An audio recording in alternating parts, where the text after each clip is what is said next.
రాష్ట్ర ప్రభుత్వం మరి ముఖ్యంగా జగన్మోహన్ రెడ్డి గారు దోచుకుంటూ దాచుకుంటూ దొరల్లాగా మాట్లాడుతూ ప్రజల్ని మభ్యపెడుతూ చివరికి ప్రతిపక్ష నేత మీద అక్రమ కేసులు బనాయించి అక్రమంగా నిర్బంధం చేయటం, ఆలు లేదు చూలు లేదు కొడుకు పేరు స్వామిలింగడు అన్నట్టుగా ఇన్నర్ రింగ్ రోడ్డు అనే ప్రతిపాదన మీద డిస్కషన్స్ జరిగినాయి, కానీ దాని మీద ఒక జీవో ఇష్యూ చేయటం కానీ ఆ జీవోలో ఏదో అక్రమాలు జరిగినాయి అని చెప్పి అక్రమ కేసులు బనాయించటం, దానికి స్వయంగా మంగళగిరి శాసనసభ్యులు ఆళ్ల రామకృష్ణారెడ్డి గారు ఏదో జరిగిపోయింది, ఇక్కడ పెద్ద ఎత్తున అవినీతి పాల్పడ్డాడు మాజీ ముఖ్యమంత్రి చంద్రబాబు నాయుడు గారు అని చెప్పి హైకోర్టులో ఇంత చెత్త కేసు న్యాయశాస్త్ర పరంగా చూసినట్లయితే న్యాయ కోవిదులు చెప్పే మాట ఏంటంటే, ఇంత దుర్మార్గంగా సెలెక్టివ్ ప్రాసిక్యూషన్ని ఇనిషియేట్ చేసినటువంటి ఈ ప్రభుత్వాల్ని ఏమనాలో అర్థం కావట్లేదు. ఈ రోజున అంబేద్కర్ గారు రాసినటువంటి రాజ్యాంగానికే విఘాతం కలిగించేలాగా, రాజ్యాంగం లోపున న్యాయశాస్త్రాలని భిన్నంగా ఈ రోజున వ్యవహరిస్తూ అక్రమ కేసులు బనాయించడం అనేది ఎంత దుర్మార్గం అంటే, ఈ రోజున ఇన్నర్ రింగ్ రోడ్ కేసులో ఎలాంటి ఆధారం చూపించలేదు అని చెప్పే భావనకి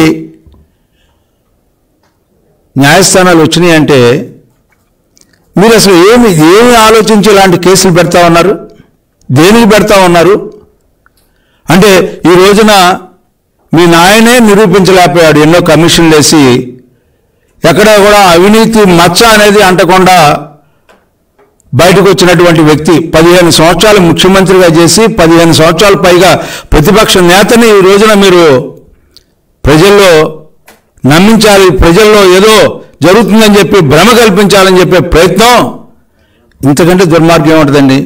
ప్రజాస్వామ్యాన్ని అపహాస్యం చేస్తున్నటువంటి న్యాయశాస్త్రాన్నిలో ఉన్నటువంటి ప్రొసీజరల్ ఇర్రెగ్యులారిటీస్ని అడ్డం పెట్టుకొని మీరు నడుస్తున్నటువంటి నడత సామాన్య మానవుడికి ఒక అభద్రతా భావం కలిగే విధంగా మీ వ్యవహారం ఉంది. అదేవిధంగా రెండో కేసు మద్యం కేసు. ఏమిటండి మద్యం వరదలైపోతూ ఉంది, కల్తీ మద్యాన్ని అమ్ముతూ ఉన్నారు, కొన్ని వందల మంది చనిపోతూ ఉన్నారు, ఆరోగ్యం దెబ్బతింటా ఉంది. అలాంటి మద్యాన్ని మీరు అమ్మిస్తూ బ్యూరేజెస్ కార్పొరేషన్లో ప్రివిలేజ్ ఫీజుని ఇనిషియేట్ చేసే విషయంలో ముఖ్యమంత్రికి సంబంధం ఉందని చెప్పి ఒక పక్కన మంత్రి ఎవరి మీద అయితే మీరు బెయిల్కి ఆయన అప్లై చేసుకున్న దాంట్లో చాలా స్పష్టంగా ఎఫిడవిట్లో పొందుపరచడం జరిగింది, ముఖ్యమంత్రికి ఇందులో సంబంధం లేదు, అధికారులకేనో మాకే సంబంధం, ఫైల్ అనేది ముఖ్యమంత్రికి వెళ్ళలేదు అని చెప్పి చాలా స్పష్టంగా చెప్పినా కూడా మీరు అక్రమంగా ప్రతిపక్ష నేత మీద, ఆనాటి ముఖ్యమంత్రి చంద్రబాబు నాయుడు గారి మీద కేసు పెట్టారంటే మీ యొక్క ఆలోచన అందరికీ అర్థమవుతా ఉంది. ఎవరన్నా బయట వ్యక్తులు ఎవరన్నా పెట్టారా, నష్టం జరిగిన వ్యక్తులు ఎవరన్నా పెట్టారా, ఇందులో ఎవరికి నష్టం జరిగిందని మీరు పెట్టారు?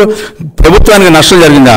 ప్రభుత్వానికి నష్టం కలిగించే ప్రతి అంశం కూడా ఈ 4 సంవత్సరాల 9 నెలల కాలంలో వ్యవహరించిన విధానం ఎవరైనా చేశారంటే జగన్మోహన్ రెడ్డి గారి ప్రభుత్వం అని చెప్పి చాలా స్పష్టంగా చెప్పొచ్చు. అనేక అంశాల్లో ప్రభుత్వ ఖజానాకి నష్టం కలిగే అంశాలు. ఇవాళ మద్యం విషయంలో ఎంత దుర్మార్గం అండి, సెకండ్స్ మీద అమ్మిస్తున్నారు.